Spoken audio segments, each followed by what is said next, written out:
So some of the things I like to do with rocks is I make these cabochons, you see, different stones here, different shapes. But I also like to tumble rocks. These are the smaller ones I tumble, get a great shine. The larger rocks that get tumbled, some of these are quite large. Petrified wood, getting some just flawless pieces of petrified wood. I also like to cut and polish stones to get just a single face polished on them. I've started taking these slabs and polishing both sides of those. And I've started making spheres as well. My first sphere was this petrified wood. And those are the two end cuts from the piece I used to make that one sphere right there. So, in this video I'm going to show you and even review some of the equipment I use to make these rocks nice and shiny. So I've basically turned my garage into a rock shop. So we'll start here. This is the trim saw I use. It's from Highland Park. I love this thing. It does a fantastic job. I supply all my water-fed machines with house water. As you can see, I've got it tied into the incoming water line. And what's nice about this is the water gets directly injected onto the top of the blade, keeping that nice and cool. And then I have it drain out the bottom into this little, I think it's actually a trash can that I turned into this. So all the sediment settles at the bottom, and the water at this level, of course, drains out. Drains out this hose basically to my yard. And because it's elevated, I do get plenty of pressure to push the drain. So next to that is the 18-inch slab saw.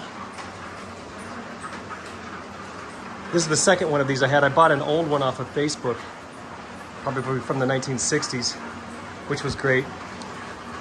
And I decided to go with this new one here, and I put on the EverClean system. It's not perfect, but it does a good job. You can see I got oil everywhere, but that's mostly just from me maybe lifting the lid up too soon. But it does a great job. It's the rock I was slabbing last night. Okay, next to that I've got the Cabochon machine, another Highland Park. This thing is awesome. I did have some problems with the bearings early on, but Highland Park sent me another pair. I was getting a vibration.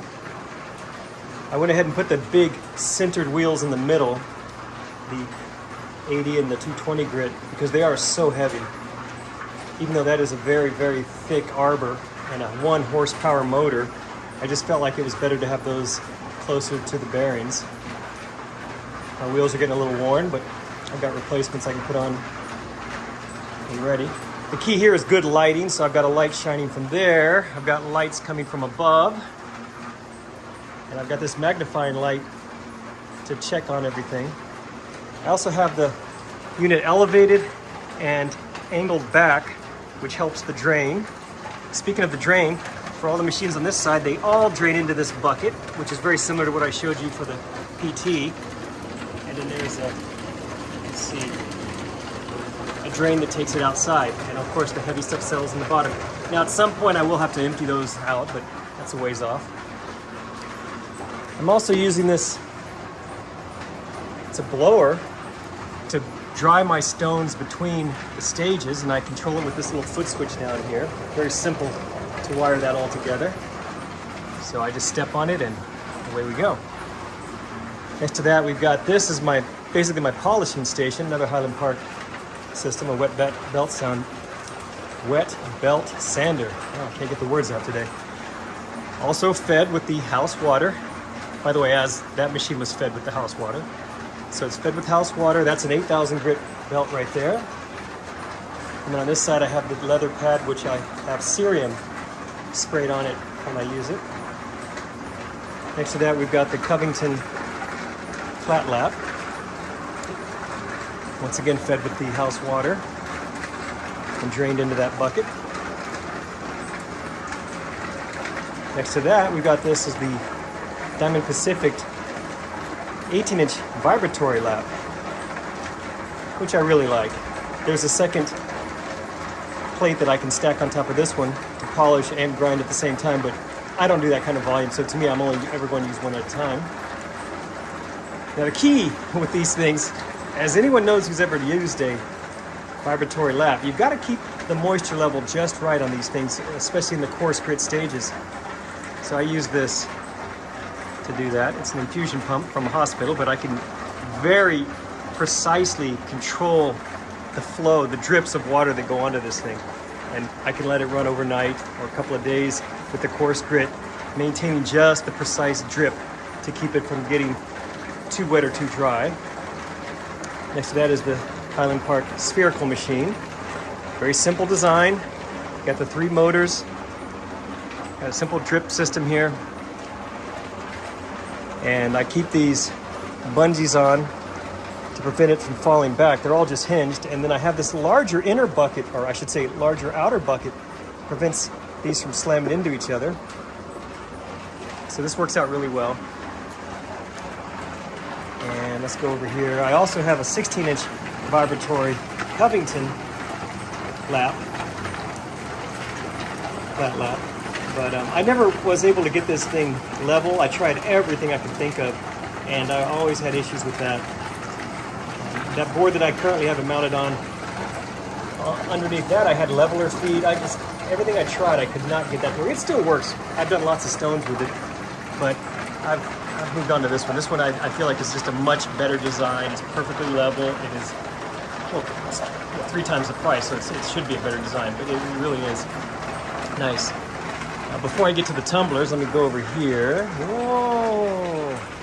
So for those spheres, I have the different cup grits here. Starting off with these I got recently from Covington. These are the ones where you put them on and you just add your silicon carbide. Is that not focusing? Wow, interesting. Get out of there. So I got the different grits there all the way up to 4,000. And these are just things to help with the vibratory flat lap, weights and rings to protect the stones, future stones to do, things like that. These are all my different flat lap accessories here. Lots of different grits, both hard wheels and then softer wheels. I've got some extra buffing wheels here and whatnot, some new cabbing wheels back there that I'll get to at some point. Then I have some accessories here for the saw. This is really nice for that big slab saw. It lets you grab end cuts and still cut them more. And then this is what you need to do the spheres. It's a jig you clamp in the vise and you lock it in, and then you can, whoops, you rotate to discrete positions and lock it in to make your basic sphere shape. There's the extra polishing lap for that 18-inch lap. Here we have some extra tumbling barrels. This beast right here, this is something I put together to do all my barrels at once. That's a 3/4 horsepower engine motor that turns at 3,400 RPM, so I had to gear it way down, but it had a massive torque.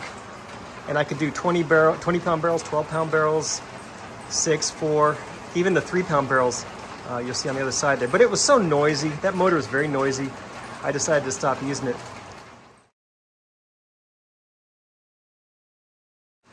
So what I use now for tumbling, I've got the C20 Pro, which is, it's awesome. It's bulletproof. There's a 1.6 horsepower motor. It's got its own switch, power switch right on it. And that barrel just goes forever. I got that one new at a rock shop. At that same rock shop, I picked up this C300. used because they had it and the motor had burned out on it. I think they were putting too much weight on it. It originally had the same 1.6 horsepower motor. I went ahead and put a 1/3 horsepower motor on there, and now this thing will turn anything. And again, it's just a beast. It just runs forever. So those are my larger tumblers. We'll come around here. Here's where I keep all my different grits. This is what's full of the 6090 grit right there. Oh, by the way, this is an example of how that ever clean system works. I have two different sort of like paint cans. This one I have yet to clean out, but you can see all the muck that's in there. So I'll clean this one out, and as soon as the one that's currently in there gets full, I'll just swap them out. So they do a good job pulling that muck out of the oil on the saw. I have not had to change my oil yet since I started that thing up. So just some miscellaneous rocks here, still some more rocks to cut, and lots of these are self-collected and ready for either tumbling or cutting. Here's the other side of that massive tumbler I made. And I'm going to reuse this section here. These are the smaller rails for my 3-pound Lortone barrels. I'll be reusing that part. These are the Covington barrels, which I do not like. Now, to Covington's credit, I understand from their website that there's a new design barrel, which is good because these were not very good. One of them just started leaking on me. Literally, the plastic near the neck just wore through. They also have, the openings are just too small, and overall not a good design. So I was not happy with those, but like I said, I believe they've been redesigned. So this was the Covington that I was using them on, and I am not happy with this either. Sorry, Covington, I really wanted to like that, made in USA and all that, but I've got it working out just barely. You can see it's got all kinds of issues. This is going to be turned off probably in about a week, and I'm going to reuse the motor, which is a 1.6 horsepower motor, and I'm going to reuse these 1/2-inch steel rods, but everything else, all the pulleys, I've ordered pillow block bearings. I'm going to put it all back together using that motor, those rods, and then the two shorter ones I showed you for the smaller. And I'm going to make one tumbler that'll do all 6 of these 4-pound barrels plus my 2 3-pound barrels, and it'll be much better. You can see that, like that pulley, it's just a cheap aluminum alloy, whatever. I've ordered all iron pulleys for this next one, and it uses basically they're plastic bushings as bearings. You can't see them, but they're just plastic bushings, and I've already had to replace them. They wear out. So I've got I've got all the parts coming. I've ordered them mostly off of Amazon, and I'll be using that. You see that piece of wood right back there, and some of that other stuff. That hose I will actually use to put over these rails to give it a nice rubbery finish. Yeah, so maybe I'll update this video, or I'll put out another video when that's finished. And this is all my rough slab down here, all my slabbing material, I should say. Now, when I go to polish something, I don't use these barrels anymore. So these barrels, all the ones you've seen so far, are only coarse grit. When I go to polish, I switch over to the Vibratory Tumblers. I've been using this Tumblers Ultra Vibe 18, which I really like. I wanted to get the Ultra Vibe 10, but they have not been in stock, and I needed one, a smaller one. So I just this week got this one, this Raytech Tumble Vibe TV10. And I just started it for the first time yesterday. And I must say, I think I'm going to like it. It's plastic versus some sort of metal. It does not seem to be as heavy duty. I like the way they made this thing. I really do. This should last a long time. I hope this lasts a long time, but I don't know. It's also much louder. This one is quieter. Right now, I'll turn it on. There's nothing in it but my ceramic, but you'll get an idea how loud it is. It's not very loud. If I had the rocks in it, in addition to ceramic, it wouldn't be really any louder. So it works really well, and it's fairly quiet. This one I'm currently using, I've got it off now because it's so loud. I'll turn it on, you can see. Yeah, it's not super loud, but it's clearly louder.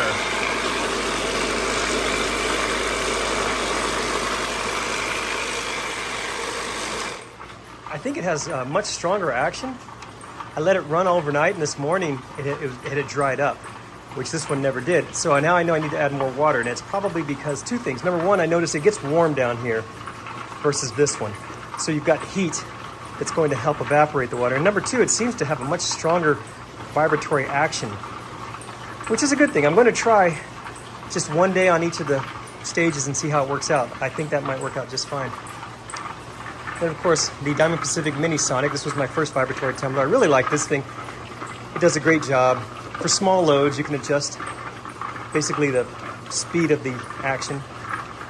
My one complaint about this is I have had on several occasions, due to the odd size stones or whatever, the rotation action, the vibratory rotation action seizes up. I'll come check on this thing after a few hours now. It's just solid. Nothing's moving, and it takes all my strength to kind of free it up to get it going again. Then I have to add more liquid. I'm getting better at judging the type of rocks that can successfully run in this thing, but that's my one complaint, is that maybe because of the shape of the barrel, it will lock up on you. Here's my original 33B. It works great. Occasionally I've had to change the belt, but it works great. I will be retiring that, though, just to move those barrels over to the new system when I'm finished with it. And this beauty is a vintage 1970s Sears model I found on eBay a couple of months ago. It's a 6-pounder. It's pretty basic, but I just love the vintage nature of it, so I've got that running now. So yeah, that's about it for the shop. Oh, and all these slabs, of course, from that slab saw. I've just got hundreds and hundreds and hundreds of slabs. That represents a lot of cutting. The most recent one's just from yesterday, actually. Should make some beautiful cabochons with these. I literally just cut this last night. Some really pretty, like moss agates and lots of cool stuff. So these will end up being cabochons at some point. So I hope you enjoyed that little shop tour and my review of the equipment. We should get some shiny rocks here pretty soon.